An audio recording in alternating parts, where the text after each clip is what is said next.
बिस्मिल्लाहिर्रहमानिर्रहीम। अस्सलामुअलैकुम अज़ीज़ तलबा, मैं शकील अहमद ऑनलाइन लेक्चर के साथ आपसे मुखातिब हूँ। उम्मीद करता हूँ आप सब खैरियत से होंगे, तालीमी सिलसिले से जुड़े होंगे। अज़ीज़ तलबा, हम आज पढ़ने जा रहे हैं साल नहम के सबक सर सैयद अहमद ख़ान का, जो कि काहिली के उन्वान से है। बड़ा अहम सबक है खुलासा जात के हवाले से। अक्सर व बेशतर इसका खुलासा पूछा जाता है। शुरू करते हैं सर सैयद के तारुफ से। 1817 में पैदा हुए और 1898 में इनकी वफ़ात हुई। 1875 में अलीगढ़ कॉलेज की बुनियाद रखी और साइंटिफिक सोसाइटी का क़याम अमल में लाया। इसका मकसद क्या था कि अंग्रेज़ी से उर्दू में तराजम किए जाएं और अंग्रेज़ी अदब का उर्दू में तर्जमा करके लोगों को पेश किया जाए। 1870 में इल्मी अदबी रिसाला तहज़ीबुल अखलाक निकाला, जिससे लोगों की रहनुमाई की। बाबाए उर्दू मौलवी अब्दुल हक की जो है वो राय ये है आपके बारे में कि और जितने भी औसाफ थे आपके जो आपने कौम के लिए किए वो तो अपनी जगह ठीक हैं, लेकिन आपका सबसे बड़ा कारनामा उर्दू ज़बान पे है। इस तरह मैंने अर्ज़ की थी ऊपर कि अंग्रेज़ी से उर्दू में तराजम करा के और शाया करवाए। आपकी कोई 30 से ज़ायद कुतब बनती हैं जो आपने लिखी, छोटी बड़ी। जो अहम आपकी कुतब हैं तसानीफ़ हैं असारुस सनादीद, आइन अकबरी, खुतबात अहमदिया, रसाला असबाब बगावत हिंद और तफसीर कुरान वगैरह शामिल हैं। मकालात सर सैयद जिल्द पंजुम से ये सबक लिया गया है। अब हम देखेंगे कि जो सबक काहिली है उसके अंदर क्या बयान हुआ है। अजीज़ तलबा, कोई बड़ा सबक नहीं है, 1-1.5-2 सफ़े का सबक है। सबसे पहली बात कि लोग समझने में ये गलती करते हैं, ये लोगों की गलती होती है। लोग समझ ही नहीं पाते कि ये काहिली लफ्ज़ जो है इसका मतलब क्या है। क्या हाथ पाँव से मेहनत ना करना काहिली है?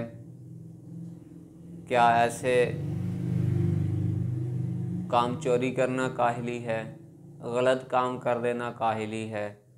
तो शायद मुसन्निफ़ के नज़दीक मुसन्निफ़ ये कहता है कि नहीं, ऐसी बात नहीं है, बल्कि दिली क़वा को बेकार छोड़ देने का नाम काहिली है।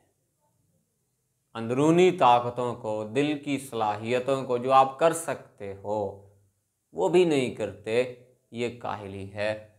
लोग समझने में ही गलती कर देते हैं। आगे बात वो करता है, दिली क़वा को जब इंसान बेकार छोड़ता है, क़वा कुव्वत की जमा है, तो वो हैवान सिफ्त हो जाता है। जिस तरह जानवर होते हैं, उनके आगे चारा डाल दें तो वो खाएंगे, नहीं डालेंगे तो खड़े रहेंगे, बांध दिया जाएगा उनको तो खड़े रहेंगे, बेचारे क्या करेंगे। तो इंसान की भी यही हालत होती है। जैसे एक हैवान होता है वैसे ही एक इंसान बन जाता है जब वो काम चोरी करता है, जब वो काहिली का मुजाहरा करता है, जब सुस्ती का मुजाहरा करता है।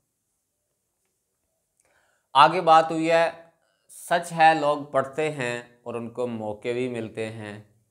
इंसान पढ़े भी ना और मौके की तलाश में भी रहे, ये भी मुमकिन नहीं है। काहिली ये भी एक काहिली है। जब आपको कहा जाए पढ़ने का, बच्चा पढ़े ही ना। जब उसको कहा जाए काम करने का, बच्चा काम ही ना करे, तो ये बहुत बड़ी काहिली है। और ये एक ऐसी काहिली है जो मुल्की हवाले से भी कार फरमा होती है। मुल्क की मुईशत का भी बड़ा गर्क हो रहा होता है उस वक्त। ऐसे इंसान की हालत शुमार कीजिए जिसकी आमदन उसके अखराजात के मुनासिब हो। अब ये बात की गई एक इक़्तिबास है कि एक ऐसे आदमी की हालत को आप ज़रा देखें कि जिसकी आमदन जो है उसके अखराजात के बराबर है, इतनी मतलब ज़्यादा लंबा चौड़ा उसका खर्च नहीं।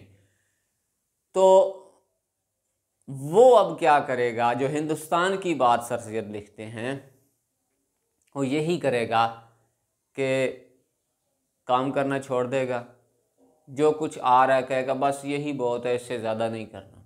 क्यों? इससे ज़्यादा मुझे करने की ज़रूरत ही नहीं है। तो ऐसे लोग कहता है सर सैयद खालिसतन सुस्त हो जाते हैं और मुल्क व कौम की तनज़्ज़ुली का बायस बनते हैं, टांग खींच रहे होते हैं मुल्क की मुईशत की। आगे इनमें आती हैं चीज़ें, कमारबाजी, जुआ खेलना, तमाशबीनी, तमाशा वगैरह देखने लग जाना, उसकी तरफ बात आती है। मैं एक वाक़या पढ़ रहा था कहीं पे, किसी अंग्रेज़ ने देखा एक पाकिस्तानी को, वो सड़क क्रॉस करने के लिए ना जाता है और आगे फाटक बंद होता है रेलवे के लिए, ट्रेन आने वाली होती है, तो वो अपनी साइकिल कंधों पे उठाता है और चल पड़ता है। और वो अंग्रेज़ देखता है और कहता है कि वाह क्या पाकिस्तानी कौम है, अपना टाइम जो है वो इतना बचाते हैं, ज़ाया नहीं करते, वक्त का ज़ाया नहीं करते। कहीं काम जा रहा होगा, देर ना हो जाए इसलिए उसने साइकिल उठा के क्रॉस करके तो चल पड़ा। यही अभी सोच के जा रहा था तो आगे देखता है तो बहुत लोगों का हजूम होता है, बहुत लोग इकट्ठे होते हैं और वहाँ पे वो बंदा भी खड़ा होता है साइकिल वाला। और अंग्रेज़ भी देखता है कि खैर इधर क्या हुआ है, कोई मसला तो नहीं हो गया। तो वहाँ पे एक बंदर को नचाने वाला बैठा होता है और बंदर नचा रहा होता है। तो मुराद कहने की ये है कि अपना वक्त यही समझेंगे कि हम बड़े वक्त को जो है वो अच्छा उसका इस्तेमाल कर रहे हैं, नहीं बल्कि अपने ज़हनी तसल्ली के लिए बस करेंगे और उसके बाद जो है वो वही लत लग जाएगी, वही लत पड़ जाएगी, वही जो है वो उसी के शिकार होके रह जाएंगे। तमाशबीनी, तमाशा देखना। हिंदुस्तानियों के लिए ऐसे मौक़े कम हैं जो इंग्लिस्तान के लोगों के लिए हैं। अब मैं इन दोनों चीज़ों को इकट्ठा करूँगा क्योंकि ये दोनों चीज़ें एक दूसरे के बराबर बराबर ही हैं। कहता है कि वो तरक्की याफ्ता ममालिक हैं तो वहाँ पे क्या होता है कि लोगों को काम करने के मौक़े ज़्यादा मिलते हैं। जैसे कुछ भी वो करना चाहते हैं, मशीनरी उनके पास है, वसाइल उनके पास हैं, तो फ़ौरन वो उस चीज़ के लिए, करने के लिए जो भी चीज़ें दरकार होती हैं वो लाते हैं और ख़ुद से करने लग जाते हैं। लेकिन यही बात कहता है हिंदुस्तानियों के पास नहीं होती। हिंदुस्तानियों ने कोई काम करना होता है तो बारहा सोचते हैं कहीं इसमें नुकसान ना हो जाए, क्या मैं कर पाऊँगा वगैरह। तो कहता है कि अगर मैं इंग्लिस्तान के लोगों को देखूं तो उनके पास ऐसे मौक़े हैं और हमारे पास ऐसे मौक़े नहीं हैं। वसाइल की कमी, ज़्यादती, ये बात इसकी बनेगी। तो इस तरह कहता है कि इंग्लिस्तान के लोग तो सुस्त काहिल नहीं हैं, हमारे हिंदुस्तान के जो लोग हैं वो इस हवाले से सुस्त और काहिल हैं। अच्छा, आगे बात आई है कवायद दिली और कुव्वत अक़ली को काम में ला कर ही तरक्की की जा सकती है। मैंने आपको बताया कवायद दिली कुव्वत की जमा है। अब वो अपनी सारी मुद्दे पे आ रहा है, अपनी बात पे आ रहा है। अब वो काहिली के आपको मीनिंग बताएगा, सही अल्फाज के मानी कि कवायद दिली और कुव्वत अक़ली से मुराद क्या है। आपकी जो सलाहियतें हैं, जो जो काम आप कर सकते हो, जो आप अच्छा कर सकते हो, नहीं करते, दिली क़वा को, दिल की सलाहियतों को, ताकतों को आप बरूए कार नहीं लाते, कुव्वत अक़ली को काम में नहीं लाते, अक़ल की कुव्वत को, अक़ल की ताकत को काम में नहीं लाते, तो आप सबसे बड़े काहिल हैं। और अगर आपने ये दोनों काम कर लिए तो आप तरक्की की राह पे चलेंगे। काहिली यानी दिल का बेकार पड़ा रहना। आखिर में यही बात करेगा कि जब तक हमारी कौम से काहिली यानी दिल का बेकार पड़ा रहना नहीं छूटेगा, उस वक्त तक हम तरक्की नहीं कर सकते।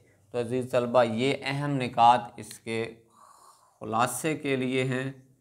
खुलासे में ये आपको बहुत जो है वो अहम साबित हो सकते हैं। मज़ीद अगले लेक्चर के साथ इंशाअल्लाह दोबारा हाज़िर होंगे। तब तक के लिए अपना ख्याल रखें, हंसते मुस्कुराते रहें, खुशियाँ बांटते रहें। अल्लाह हाफ़िज़।